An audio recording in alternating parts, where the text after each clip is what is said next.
Hey everybody, welcome to In the Red Zone. I'm Mike, this is Shaun. Going to give you our reaction to Iowa State upsetting Oklahoma. Huge shocker in the college football world. Oklahoma ranked third. They were just cruising along, write their own ticket to the college football playoff, and they come up a little bit short, 38-31 against Iowa State. Shaun, what happened to your Sooners, man? Come on. They had no business losing that game. Hats off to Iowa State, man. Joe Lanning, just that if that kid is not an All-American at the end of the season, something's wrong with who votes for the All-Americans. That kid can flat out play. We're finding out he's a better linebacker than he was a quarterback. Yeah. It seems like that kid can do it all, but. Man, I'm not even going to read off any stats. I just, I already know what the game looked like. I watched the entire thing except for the last 2 minutes where we coughed the ball up or on turnover on downs. But I got to tell you, once CeeDee Lamb went out, it seems like the offense just kind of sputtered there and just didn't really. The play calling wasn't very creative. I mean, I was sitting there wondering, why are you running trick plays when you're up in the game? You don't need to. A trick plays when you're playing a team that you weren't supposed to beat. Sorry, but Boise State in the Fiesta Bowl. Yeah. I mean, they did that because they just didn't have the talent to beat an Oklahoma team, and so you gotta trick the other team, and man, we're trying to do that stuff, and I know that's been there's been at least one trick play in each game. It kind of keeps the defense on their toes. At first, I kind of thought, it just tells other defenses you don't have any idea how to scheme for us because we're just going to, as soon as you think you know, you don't know. Mm-hmm. But I've never seen, yes, last week or the week before when we played Baylor, I saw this team get up by, a huge margin and then just put their foot, take their foot off the gas and start relaxing. I don't know. That's been happening year in and year out.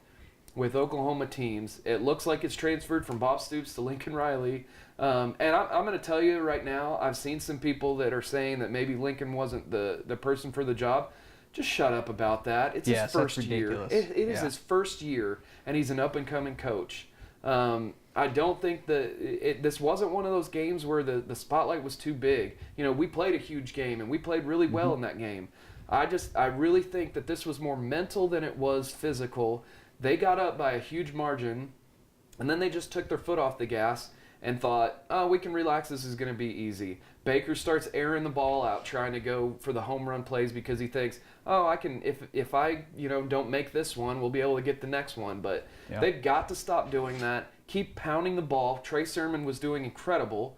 He was running, getting positive yards on every single snap. It seemed like he was carrying a defender on his back trying to get yardage. I'm so tired of them. There's arrogance. There's a huge amount of arrogance in this team right now. I'm not giving up on them. I don't think that they're going to come out flat against Texas. I think they just got their butt kicked and they got punched in the mouth, and now they're going to respond. They usually do respond after a loss. Baker Mayfield's never lost 2 games in a row. Same thing with Lincoln Riley here at Oklahoma. So I think that they're going to come out and they're going to play really well against Texas. And Texas has got more talent, not than Oklahoma, but I think that they've got more talent than Iowa State, that's for sure. They held Iowa State to 7 points, and Iowa State scores 38. So the defense is going to have to figure out something, be more aggressive. And I've already started to see some insiders say that the coaching staff knows. They were in the film room Saturday evening, and they see the problems. They see what's going on. And Mike Stoops sees that he can't just sit there and rush three defensive linemen and drop 8 and allow the quarterback just to have all the time in the world to throw the ball. He's going to have to start going after the quarterback because you're going to have some quarterbacks that can throw it. If they're given enough time, they can find a receiver. And it's just really, it's a lot of stress to put on your defensive backs and your linebackers to have for the quarterback to have all that time to throw. You gotta rush. You gotta switch up calls, switch up alignments. move, have a lot of pre-snap movement, and just get the offensive line confused because Texas has kind of a patchwork offensive line right now. Their best, Connor Williams, their best offensive lineman went out with an injury. And they've got a freshman quarterback. Whoever they put back there is going to be a freshman quarterback. You're going to have to get in their face. And if it's Ellinger, that guy can move. You're going to have to play smart. I saw, I'm not going to call out any names. These are college kids. They're not being paid. So right. I'm just going to say the defense has got to play better. They have to. Their coaches have to sit them down, have a come to Jesus meeting. Everybody, maybe a players only meeting where they get together and they say, hey, we can't ever play like this again. The meat of our schedule is coming up. So I'm ticked off.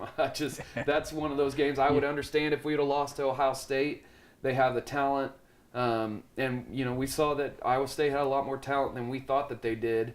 And obviously that more than what OU thought that they did. So that's a big part of what I thought. As an outsider looking in, what I saw, and I'm not talking about scheming and stuff, but something that caught my eye with this is I feel like Oklahoma, after they beat Ohio State, felt like they couldn't lose. Yeah. Like they felt invincible.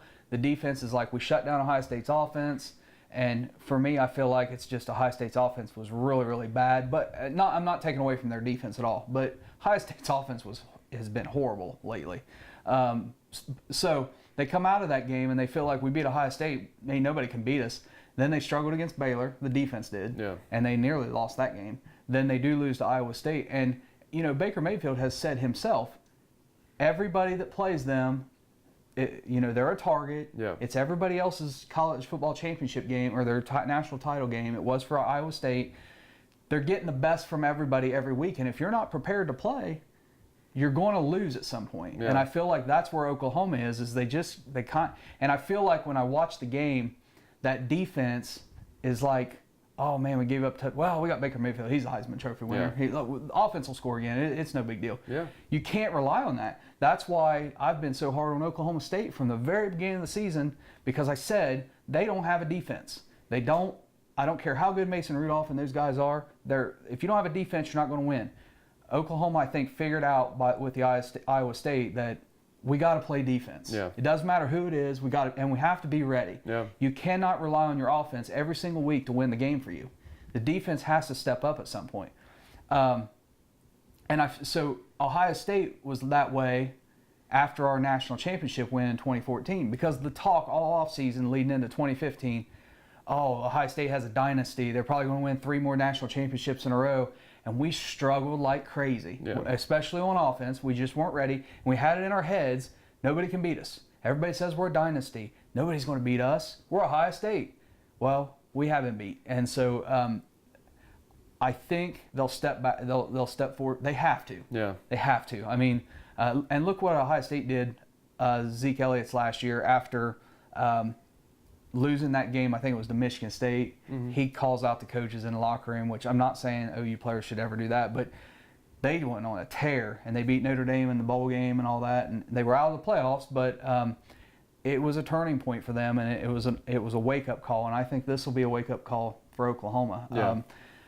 Now, as an Ohio State fan, and I know I'm going to get some hate mail about this, but I didn't like it when Baker Mayfield planted the flag at Ohio State. I hated it. I'm still angry about it. And I thought at that time, I was like, I hope it happens to them. I hope somebody does that you knew it was going to. But I didn't. No, I didn't. I didn't think it was going to happen. I thought OU was going to run the table. I wanted it to happen. Well, if they lost, if they lost. But I didn't want it. I didn't want it just to happen to OU, because I like OU and I love all their players. But I really despise Baker Mayfield after that.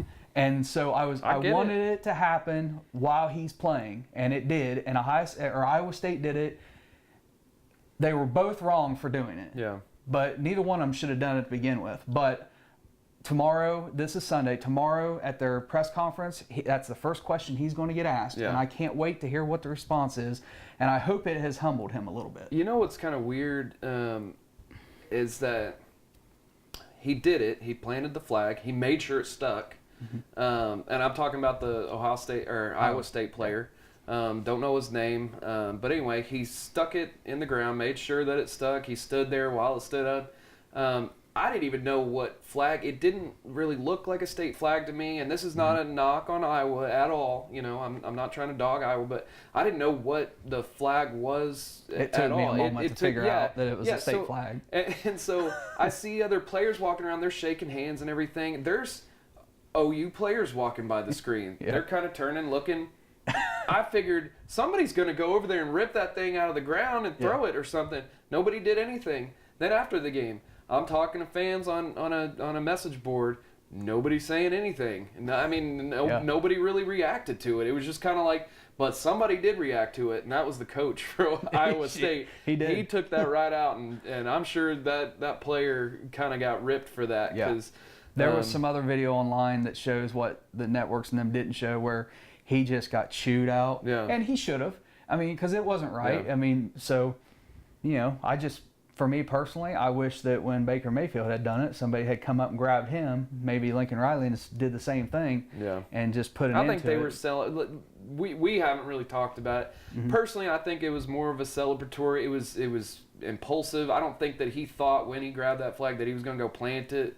I saw when he ran over, kind of doing a victory lap, and somebody yelled at him, go to the 50, go to the 50. So, personally, I kind of think, but, and I thought this at the same time. I thought there's going to be a lot of people that dislike Baker Mayfield after this. Yep. Because I really liked him up until that point. I mean, when he's your quarterback, you don't really mind it. I mean, it's one of those things. If somebody came and spat at 50-yard line of our floor, at our field, yes, I'm going to be angry, especially traditional rich school like that.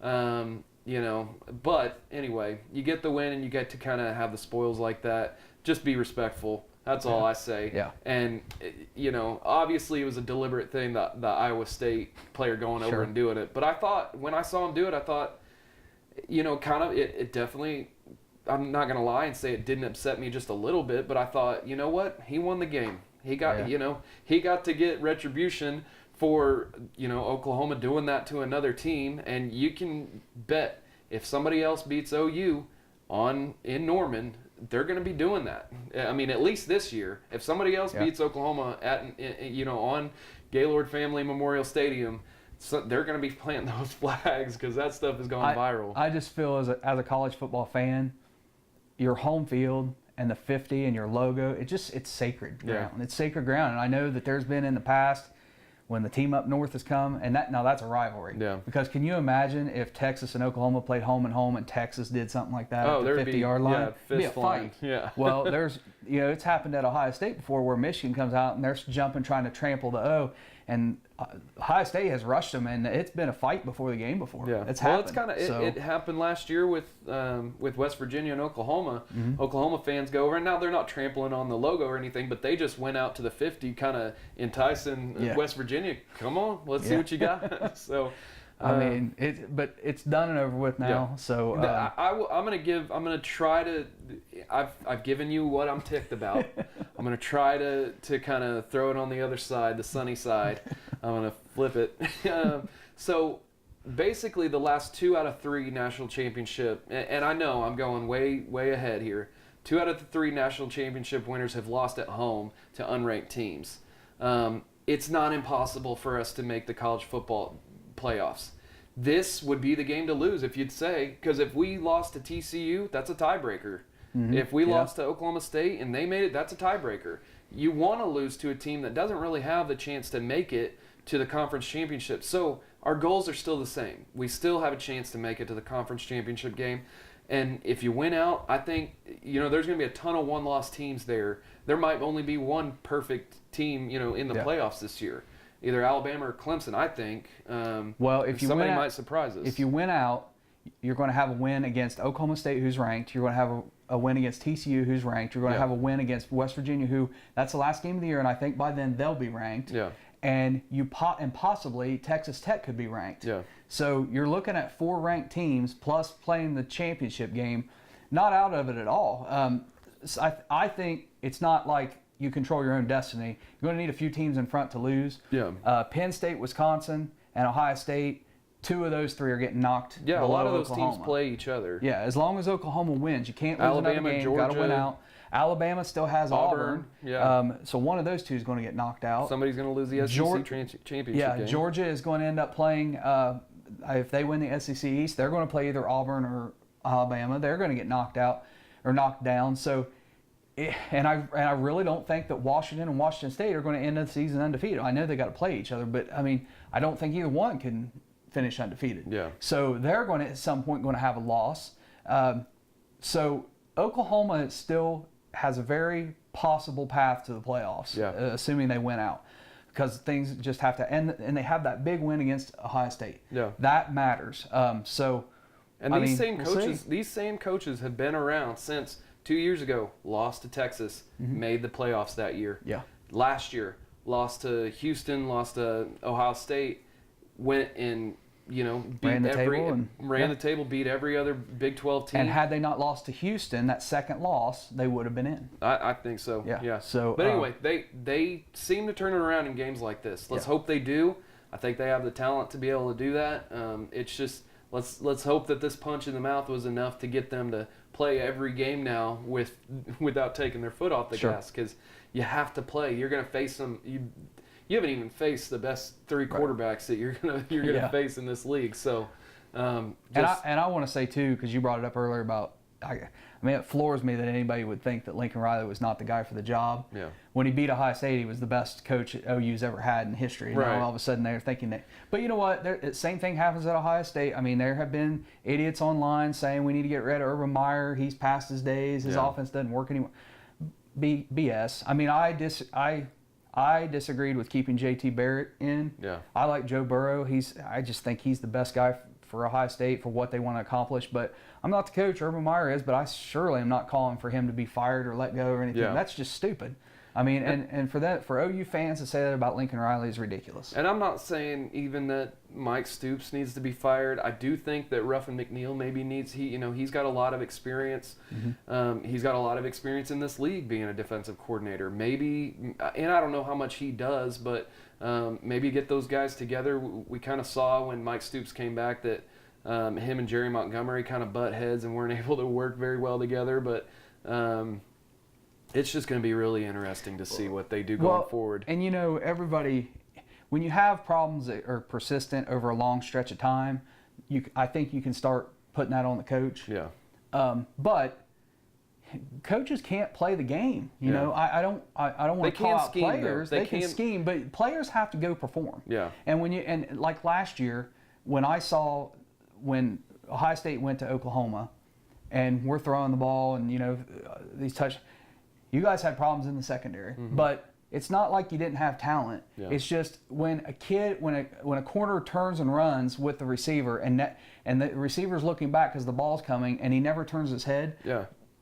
I guarantee you, those coaches are telling them when the receiver turns around, you got to look for the ball. You got to look for the ball. Well, there was a change, and they're not doing that. That's not on the coaches if the player doesn't do it. That's a good point, because there was a point in the year where. And you actually kind of heard some of those players talk about, they were kind of questioning on it, and they said, we're being coached to when the receiver goes up the ball, face him up and try to, get in his face to where he can't see the ball. And then there was a game that you could see, that you could tell, you could see the coaching on the field basically when our defensive backs finally started turning to look for the ball when it was thrown. So they're getting coached. The coaches are seeing the problems. Yeah. We know for a fact that the coaches already know that they need to be aggressive. They need to go after the quarterback. I think they will get these problems fixed. Will they get it fixed in time to go face? They only have 1 week before they have to go play a tough team. Well, okay. If any coaches out there are coaching these guys to get in their face and not turn and look for the ball, fire the coach, because I coached at the high school level, years back, and I coached defensive backs, and I'm sorry, but that's just football 101, coaching defensive backs. You got to turn and look for the ball, because if you don't, then more likely than not, if there's any little contact, that's defensive pass interference. Yeah. Every single time. You have got to turn and look for the ball. I mean, now, when I coached in Ohio, that's face guarding if you don't turn and look. So they can't do that. So, but anyway, that's just my thing on that. It would floor me if I'm sitting there watching coaches and they're telling these guys don't turn and look for the ball. I mean, that's just ridiculous. Yeah, I mean, you could almost see the transition from one week to the next, where they coached them a different way. It seemed. And I think too, and we don't see enough of it in college football.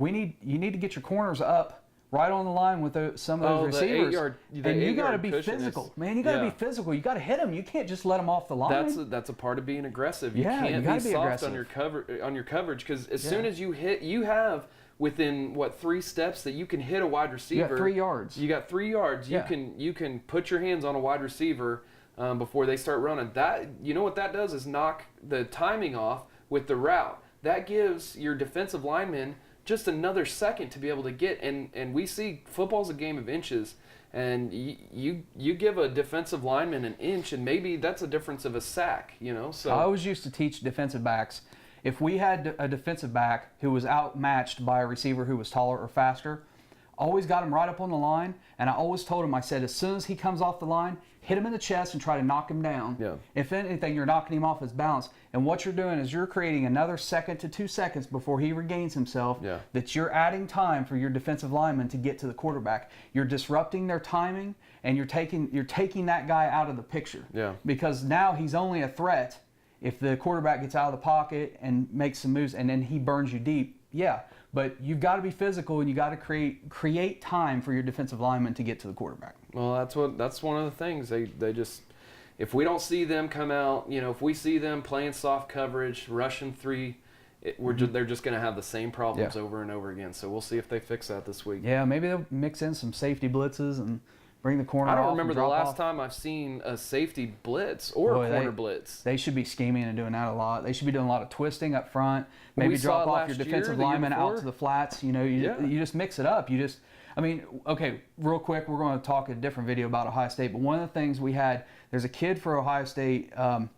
Boy, his name slips my mind. But they said they were like, in 2020, he's going to be a first-round draft pick. He's a defensive end. He got in late in the game against Maryland, and it was amazing. He basically, he's in defensive end. He starts to go off field. He drops off like in the flats, then comes at the quarterback and gets a sack.